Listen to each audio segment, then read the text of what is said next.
Good evening, everyone. I'd like to call to order the meeting of the Fitch-Rona EMS Commission. Can we have the roll call, please? Roberts. Here. Hilla.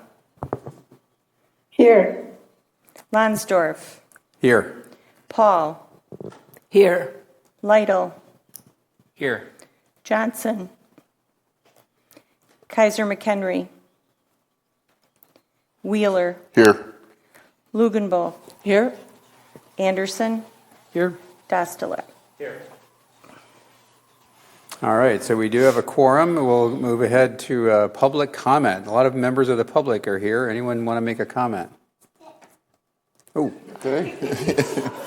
Need to come up to the did mic. you get that down on the minutes? Okay. All right, hearing no other comments, we'll move on to review and approval of the meeting minutes from the last meeting in June. Anyone see any issues or problems with the minutes? All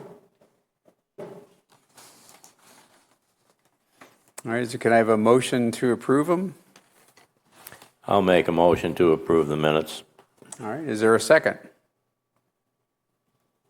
I'll second. All right, thank you, Deb. All right, all in favor of approving the minutes, say aye. Aye. Any opposed? I abstain. I wasn't at the Abstain, last okay. meeting. Because you weren't here. All right, so the motion carries. Let's see, the next thing up is a presentation. Do you want to take it from here, Patrick?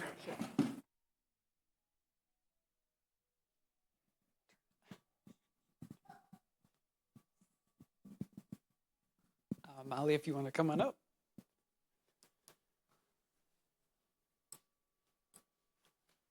Let me stand right there. So,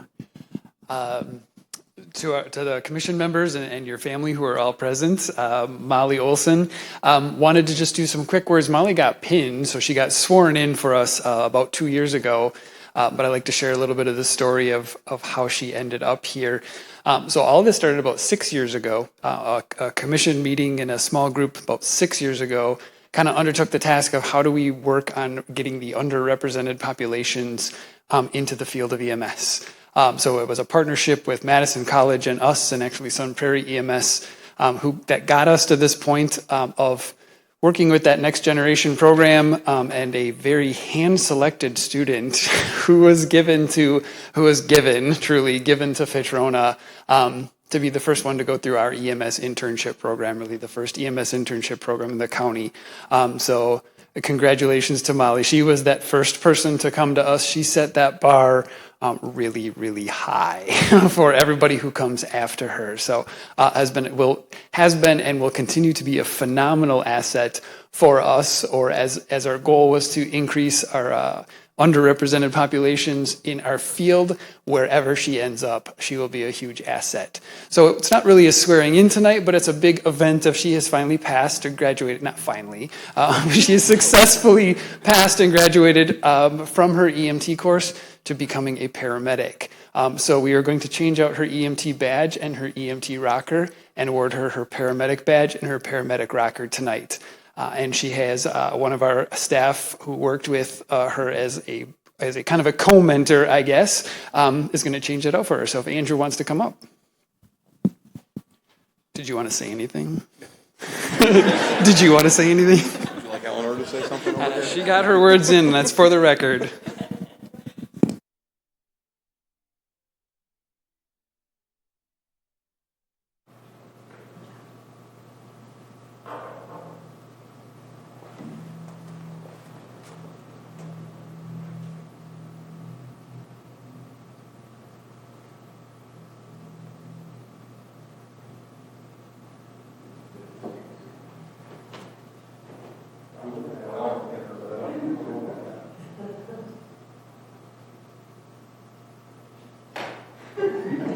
Official high-speed tape there. So congratulations to Molly.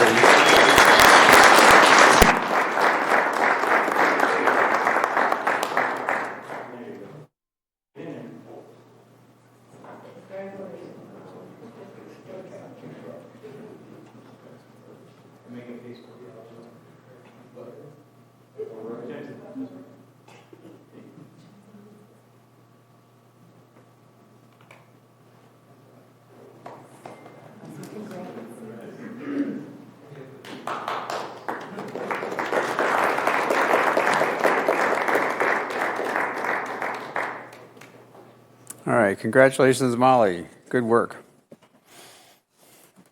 I'm assuming your family doesn't want to stick around for the rest of the, we can give you a minute to. There's some really good stuff coming up here. The budget. While her family's working on going to get some, ice cream, I will mention. So Molly's mentor was Kelly Cloudsdale, who was a full-time medic with us. Kelly's husband just got a job out in Washington State, so that's actually where she is tonight. The two of them, when their 3 dogs and 3 cats, are in an RV driving to their new home in Washington State. So huge kudos that go out to Kelly, as well, as she was the first one to kind of take on, and she actually truly developed what is now our 2-year mentorship program with objectives and benchmarks that will come with all future interns. So huge shout out to Kelly, who is going to be it will be a big loss to Fitch-Rona. But Kelly's partner was Andrew. So Andrew was very much involved with that partnership as well. So he's kind of stood in her place. So, yeah. All right, well, that being said, let's go on to the chief's report, the monthly report. If you want to bring that up on the screen. We had an uptick in number of runs last month. We did. That's how I usually start every month. Yeah, sorry. Kidding. I'll just let you read it up there. Yeah, it was actually, if you'll actually look back the last 2 years, last month, 269 calls was a record. That was a record month for us since the dawn of Fitch-Rona. So bumped us up to about 3.4% for the year, right? So back to kind of looking at that 5,000 calls per year, or calls by the end of the year. Other data you'll see there is the usual things. Again, I always like to point out that it was a record month for us for a busy berry month, but that was 29 times of all of those calls where all of our trucks were on calls at the same time. And that actually also bumped up about, I believe it was about 8 times that while we were all on calls at the city of Madison. I think they were the only ones who came in last month. So very on par with where we were last year of 22 times. This year, all of our trucks were out, and we depended on our neighbors to come in and cover our district. So again, as we continue to look at that future growth, right, 42 times we depended on our neighbors to come in and help us out. The rest of the data is what you normally see there. Three Rivers, who is our old billing company, but they still fall under our EMSMC, our new billing company. They're actually now, I wouldn't say a subsidiary, but they're still working on our old calls. So they've managed to knock that aging way down from where we have been hanging for about the last 6 months. And then you can see we're really catching up on the last 6 months worth of calls there to where we're getting our billing up to where it used to be. Usual cash on hand reports, FAP funding, labor contracts are all there, as well as our money market. Nothing out of the ordinary there. We'll like to point out all of our milestones. July was a big month for hiring people forever. The big ones we see, Dale Dow has been here 26 years. Gary has been here 23 years. Andrew has been here 10. And then you'll see the group that was hired to staff that third station back in 2019. Nicole, Kat, Justin, Kelly, and Kelly. So that was that group of 7 that was hired, and then since then we brought Ryan Robertson on as a full-time. Molly hit her 2-year mark as her internship. Lane, Vanessa, and then it should be Ava, not Anna. Anna's actually who will just now be entering our 2nd year of the internship, following in Molly's footsteps. So lots of July milestones we've had there. Got an update on our ambulance replacements. Got kicked now to December. She promises me that's the last time that's going to move. I told her to stop making promises you can't keep. She said, no, really? I'm like, no, really. So that got pushed off a little bit more. Still speccing out, working with Braun, who's our current. All of our ambulances are currently made by Braun, but getting a second quote as well, looking to order within the next month here, or not to put on order that ambulance that we will get in 2027. 3 years is the average delivery time now. So looking at ordering that as well. Other big events that happened, we got our biennial, right? That would be every 2 years, biennial ambulance inspections on July 1st. It's kind of been a process that changed at the state level. Every ambulance in Wisconsin is inspected every 2 years, and actually, because EMS falls under the National Highway Traffic Safety Administration, we actually get inspected by the State Patrol. They're the ones who come in, and he said they get a down and dirty lesson on what a nasal cannula is, and beyond that, they make sure that our vehicles are functional. So we had one big problem with the door sensor when he came, but Braun again overnighted us a spot, had that truck back in service the next day. Otherwise, some little things were good for 2 more years. And then the shout outs, a couple that we got on there is got a patient email thanking the crew, and I'll put in the quote there, right there, kindness and respect. Said she was going through a crisis at the time, and that was Jonah, Jeremy, and Ava. So an email thanking them for their great care. And then we got a patient thank you card that went to the crew for Sarah and Ryan. 2 more that I got since then that I didn't get typed up here in time, both Lane and then Molly Olson. I sent you out the video. They helped out with the Department of Human Services. EMS department made a marketing video. A friend of mine at the state reached out and said, we have this grant money. Look and see if you know anybody who is willing to tell their story. I said, I will see what I can do. When do you need to know by? And he said, next week. Right. So we've had the money for a while now. I got to use it up. So the 2 of them graciously came in, and if you watch those videos, did a phenomenal job of representing Fitch-Rona. The other one I have down, Hayden Latch. This last Tuesday, the City of Fitchburg Police Department, in cooperation with UW Health, they starts off as essentially a car safety seat check over at Fitchburg Fire Station number 1. It's in partnership with the police department. It's called Amigos en Azul. It's very targeted to the Hispanic population. We got an invite this year, so we went and set up a CPR table with some coloring books and the swag we usually give out, but then brought up some adult mannequins and some infant mannequins. Hayden went and helped out, and then her Frank Loyo, who is a paramedic. I actually believe he works part-time in Sun Prairie, but is the liaison at UW Health for the EMS program, teaches at Madison College. But her Frank is from, I believe it's Venezuela or Argentina. It's one of the South America. He's from, so Spanish speaking. So he actually gave of his time to come out and actually. From Venezuela. Venezuela, thank you. Did you meet him there? I know him. Oh, yes. I knew it was one of those 2. So he graciously came and gave his time to come out and help us do some compression-only CPR for the largely Hispanic population that was part of that. So a huge thank you to him, to UW Health, let him doing that, and our own Hayden, who kind of went there, and my guess is probably stood there with like a deer in the headlights, but did a phenomenal job. So those are my shout-outs this month. Thank you. Any questions for the chief about the report? Comments? Okay. We'll move on to the update on the current intergovernment agreement discussions. Sure. Thanks. So the point of putting it on the agenda tonight is not for us to have the discussion. It's to give you the updates and let any of the council members who I know have been a little bit involved in the process make any comments or ask questions if you want. So the abbreviated version, Mayor Arata-Frada and Mayor Diaz have been talking as mayors of neighboring communities since they've both been in office. Part of that conversation has come up and started with the funding of Fitch-Rona based on our intergovernmental agreement, which right now is 100% based on equalized value. With that, so roughly 50-ish% of our funding of what's remaining of our budget is paid by Fitchburg. It's about 55%.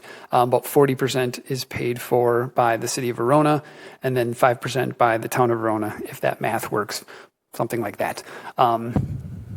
The challenge to that is always, though, that's the equalized value. The city of Fitchburg sees about 65 67% of the calls when the city of Verona only receives about 20%. So the call volume is very different from what the funding model is. So that's where the conversation started about updating the intergovernmental agreement to maybe reflect a better, more equality or more equity. While they're having that discussion, it really just evolved into looking at the intergovernmental agreement as a whole. So that's where that conversation has started and has grown into. The two of them, and they have also met, the mayors met with the city administrators they've been talking about for a while. Earlier this month, they brought in myself, Chief Mahaka, and Interim Fire Chief Chad Grossen here in Fitchburg, and we all sat down at the table and kind of just had really an open discussion, right? The mayor said, this is what we're thinking about. The city administrator said, this is what we think about, and solicited the feedback from the chiefs. We kind of gave our own opinions and decided what the next steps would be. So the discussions are moving forward. The next step is to create open discussions involving council members. So I know Mayor Diaz announced it to his council on your last meeting. So their next meeting on July 22nd, I think it's on Monday is when Verona meets, they will have my guess is really it's just a discussion item. It's not going to be actionable, just a discussion item on the state of the intergovernmental agreement with Fitch-Rona and potential options for moving forward. That's the date I know of. I would assume if Fitchburg will probably follow with a very similar discussion. Talking with City Administrator Chad Brecklin this morning, the assumption is probably it will be at the August 13th meeting, because the second meeting in August is referendum discussions, and that's a lot to put on one agenda. So I will let you know when it gets on that agenda for sure, but it'll probably, again, be a very similar open discussion, soliciting feedback from the council, and my guess is there will be open discussion for any public input, and I know all three chiefs are invited to all of those meetings. I just wanted to give you kind of the update. My understanding from that is the only place that this discussion is right now, is a discussion. There's no actions, there's been no movement, no studies, nothing. So it's really just that open discussion. Our staff is aware of it. The firefighters are aware of it. The union is aware that the discussions are happening as well. They have formally asked to have a seat at the table of any discussions that happen, just to ensure that all parties involved, right at the end of the day, will maintain that they're employed. That's kind of the overview, I guess. I know the mayor talked with a couple of people from Fitchburg, and I don't know if you've had a chance to talk with Luke yet, but I don't know if you have anything to add, Jim? No, you did a good job of explaining it. It's all in infancy right now. So wait till all the meetings occur, get the public input, and we'll go from there. It'll be interesting to see. I'd like to see numbers on paper to see the impact of the risks and benefits of that kind of proposal. And not to exclude the town, I believe Chief Mahaka, well, to exclude the town, I guess, or however that works. I know Chief Mahaka has met with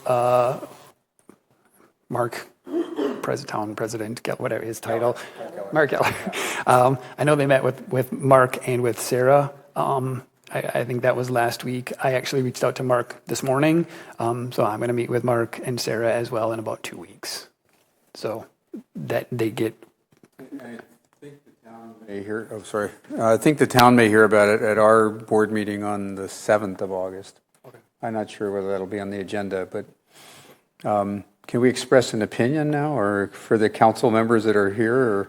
It's really more of just. I know it's a discussion. It's really just more informational than. Well, I'll just say that this is an excellent EMS service as it is right now. I've been very impressed in the 3 years I've been on the commission.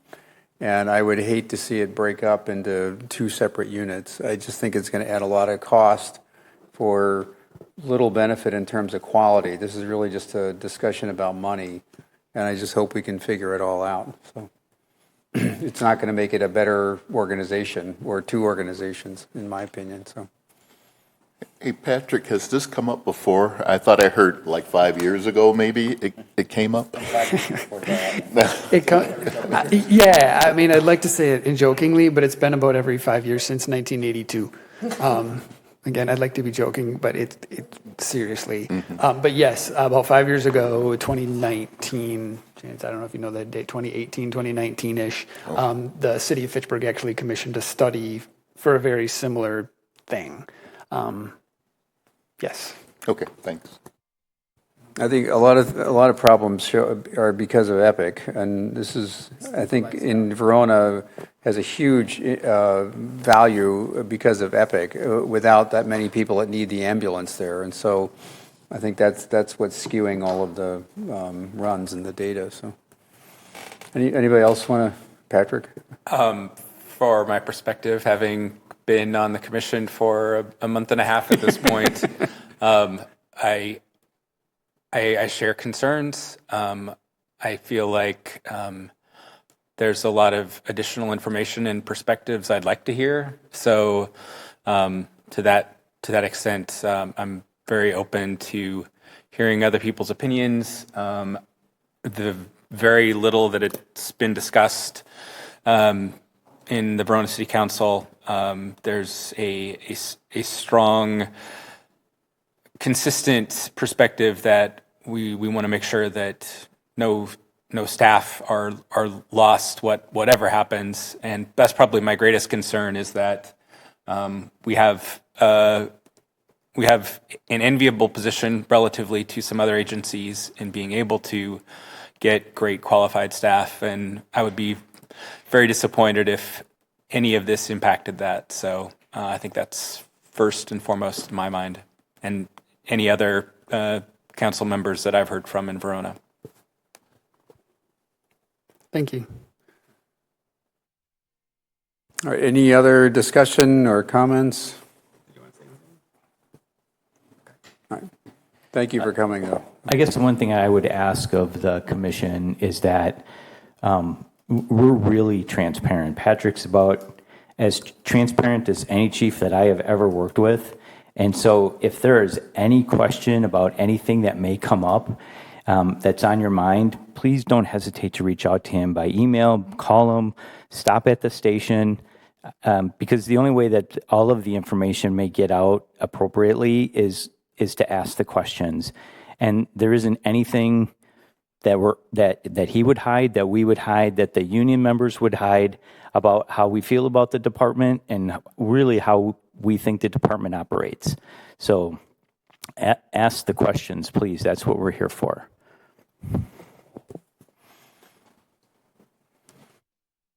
All right, thank you for that discussion and for the information, Chief.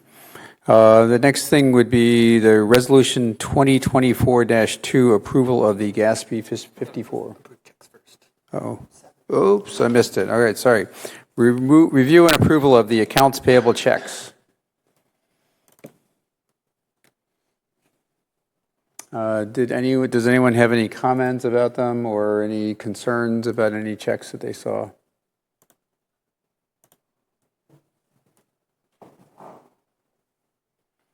All right, hearing none, is there a motion to approve the accounts payable checks?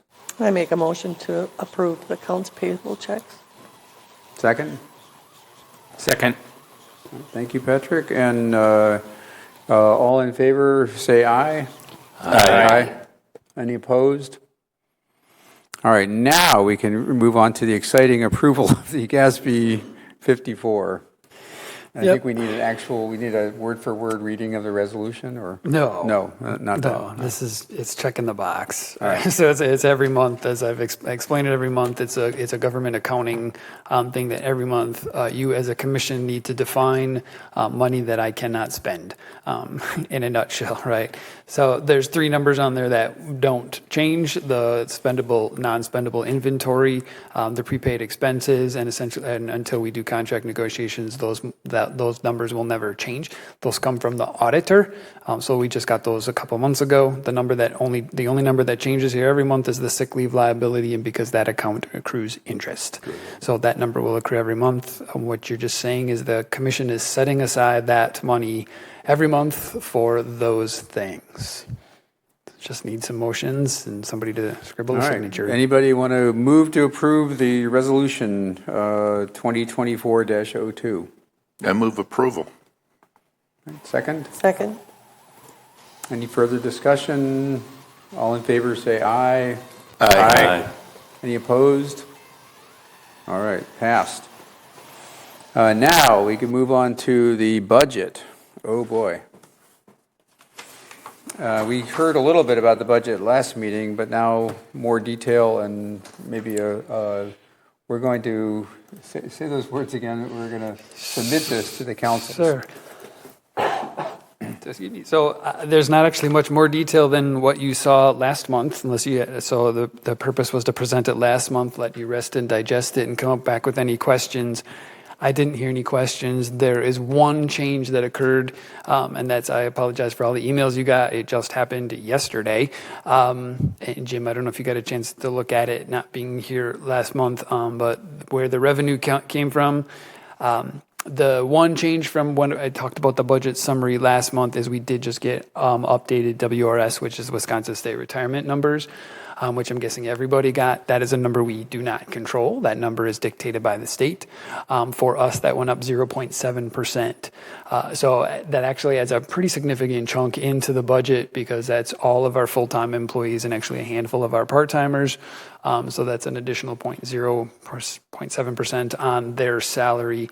That the employee contribution also went up, but the employer contribution went up 0.7%. So again, that changed the budget from what you saw last month as far as numbers. Otherwise, hitting the highlights again, right? Just the increases in wages for the collective bargaining unit for the non-represented staff based on all of the discussions we've had the last couple of months, and those policy changes. We've added the field training officer stipend into there. That is subject to contract. It'll be a memorandum of understanding once we get the budget submitted. We'll start with some small groups and working on that. So hopefully getting that in next year's budget. The usual, we have not seen our numbers for health insurance yet, but based on history, we plan on an 8% increase in health and a 4% increase in dental. City of Fitchburg got their numbers, and I believe theirs did go up 8%. So that's what we budget. We don't usually see ours until, Jeff, October-ish. Yeah, it's around October. I try to get a feel from our insurance broker, a little bit earlier. We have GHC. It is not through the state plan, though, so the City of Fitchburg's insurance has come through the state, Wisconsin State Health Insurance Program. We've historically bought our insurance outside of that. So we have WRS and all the other benefits that come with WRS, except for health insurance. And the reason for that is we have a lot of employee plus one members that sit on our health insurance, and the state does not offer an employee plus one option for any of their health plans. I reached out to the state 2 years ago and asked them to change that, and that takes a legislative change to change it. And an act of Congress takes an act of Congress. So that's why we stick with GHC, is because the employee plus one option for some of us that have employee plus one is cheaper than going to a state plan. We would have to buy a family plan if that was the case, and it's much more expensive. So. The long and short is yes, October. So we don't know what those numbers are. They historically come after we have submitted our budget. So that's what that is. Just the increasing cost of all of our maintenance, radio maintenance, licensing, preventive maintenance. Those are all the increases. But I just want to make sure, again, we talked about it last month. Just point out what those big increases were. I will pull up the one that most everybody really cares about.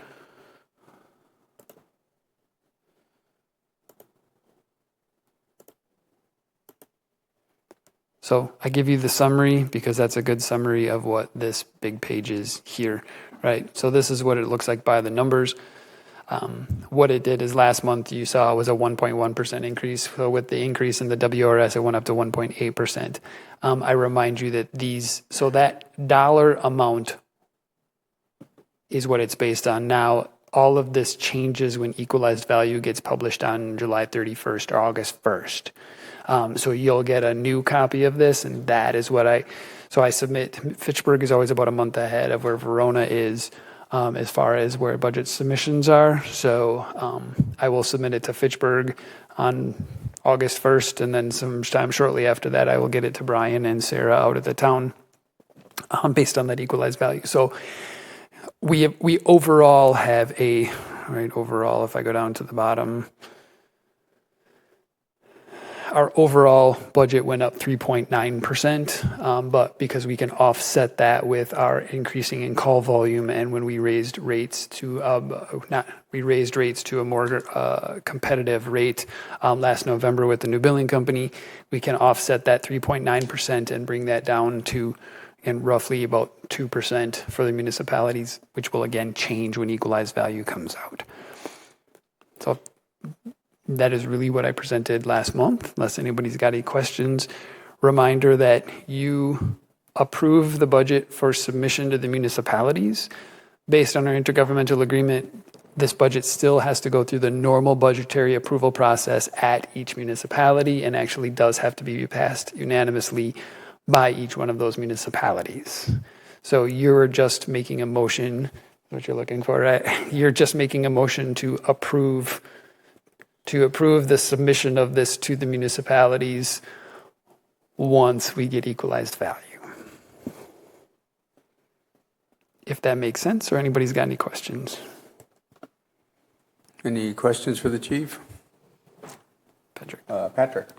So I know this hasn't changed from the last time you shared it with us. Can you explain health and dental insurance in total is actually lower, projected lower for 2025 than 2024? Is that based on number of employees assumed or something different? No, it's a weird thing because we plan on that 8%. But then when we do the increase for the following year, it's based on the actual. So we planned on an 8% increase last year, and I think it only went up like 1%. It was 1 or 2% for the health insurance and no increase for dental. So then we're actually going back and building on the 8% on what it actually was from last year. So it actually went down because it went up, if that makes sense. Yeah, that makes sense. Thank Didn't you. go up as much as you thought. The doctors are learning to be thrifty, and especially the dentists are really doing a good job. Yeah. They're using plastic fillings instead of silver and stuff. Any other comments? All right, anyone want to make a motion to approve submission of the budget to the various municipalities? I'll make a motion to approve submission. I'll second. Second, all right. And any further comments, questions? All right, all in favor of submitting the budget as is, say aye. Aye. Any opposed? All right, there it is. We'll move on to discussion of the charges for the ambulance services. That was in the packet too. Sure. So I highlighted in red. So this is the proposed change to our policy for services. Our new billing company reached out to us and asked us about a non-sufficient fund fee, which I guess we've never even talked about or had an option. I don't even know whether it's come up before with our old billing company, but it did with our new billing company. If somebody writes a check that bounces and it comes to to Oak Bank for that deposit with non-sufficient fees, like your own personal check, we get a non-sufficient fee. We get the non-sufficient fee charge in addition to not getting our check. So their recommendation was to implement a non-sufficient fund fee. Good catch. Yeah, something we didn't think about. No, so I didn't put a dollar amount in there because that dollar amount can change, and then we'd have to go back and change the policy every month or every time it happened. So I just put in there what essentially charging a fee added to the cost of the invoice not to exceed what's charged by the banking institution. Michelle called, I believe it's $35. So yeah, it's $35. If it goes up from there, it would just change as the bank charges that fee. So it would be part of this policy, again, out there for review for 21 days, and then we would implement that through our billing company. We would post that. We have to post rates on our website as well. So we would post that up there as well. Discussion for you to add that. Other discussion is, it's up to you. If we have people who bumps to check to begin with, and now we're going to charge them $35, that is up to you if you want to waive that. Either way, we are going to pay that $35.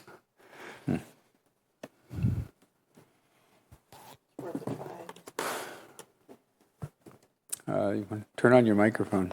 Sorry. Okay, Deb first. Go ahead. I would say you'd want to do that as a business in the city of Fitchburg. It happens. People make mistakes, but most of the time, once you send them a notification, they will rightfully fix it. Fitchburg does have an ordinance that intentionally writing a non-sufficient fund can be a felony, and that nice little threatening letter usually gets me my check. So I'm just put that out there. Wow. Other comments? Anyone object to the $35 or the language? I guess is just to not exceed what the bank is charging. I agree with it. Yeah. I'll just say it's a lot more than when I used to bounce checks when I was a student. It used to be about $3, but I don't do that anymore. All right. Huh? Yeah. Yeah. Well, apparently it's a felony. I don't want to get, I don't want to get a felony. No, I don't write many checks. Yeah. I just heard Target will no longer accept checks. It was on the news this morning. And I honestly have no idea how many checks we get. Yeah. So, well, whatever. All right. So otherwise, we'll keep this document the same, except we would add the language that's just written in red about the non-sufficient funds. So we just need a motion to change the policy. We'll need a motion to add that language to the policy. I'll make a motion that we add the non-sufficient fund fees to the policy. All right. Second? I will second. All right, by Deb. All right, thank you. Any further discussion? I have just a quick question. Do we charge a credit card fee if people pay by credit card? Do they charge that? I believe they do. Yes, I believe. Yes, because it's on the bottom of the invoice. There is whatever that fee is charged in addition to the patient. We probably need to get that posted. Correct. Thank you. It is on their bill. Yeah, I figured it was. Thank you. All right. Other comments? I don't see any. So all in favor, say aye. Aye. Any opposed? Aye. All right. Motion passes. Thank you. We're done. Are there any other business as allowed by law? Anyone have any other things they want to say or comment? I do have one. All right. Chief? Yeah, I do have one thing if nobody has anything else. I'm going to ask you to think about when October rolls around, based on our intergovernmental agreement. October is the annual meeting for all the 3 municipalities to get together.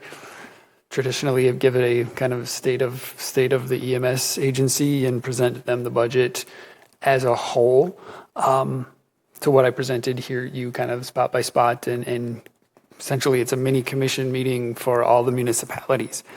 In 2022, we had 3 municipal leaders show up from all of the municipalities, and actually last year we had nobody from any of the municipalities show up. It's in our intergovernment agreement that we have to have that meeting. It's not till October, so we've got a little bit of time to think about it. But I guess I want to put it back to either the council members or the alders, what you think may be a better use of time. Whether it would be come in doing a short presentation at the council meeting or the town board meeting, or whether I said, it's part of the intergovernmental agreement, so I'm not sure how to dance around that. But I want to put that out there for you to start thinking about historically, right? Unless, I think the last time when we added that third ambulance, we packed that room. That was a pretty significant increase. Since then, it's declined, to the point of last year, there wasn't a single representative outside of the commission. So it's probably not really the most productive use of anybody's time. So putting that out there, if you got some ideas, to let me know, and we can figure out how to make that happen. That's it. All right. Any other comments or any other business that people want to bring? All right, I'll take a motion to adjourn. I'll make a motion to adjourn. Second. All right, all in favor say aye. Aye. Aye. Aye. We're adjourned.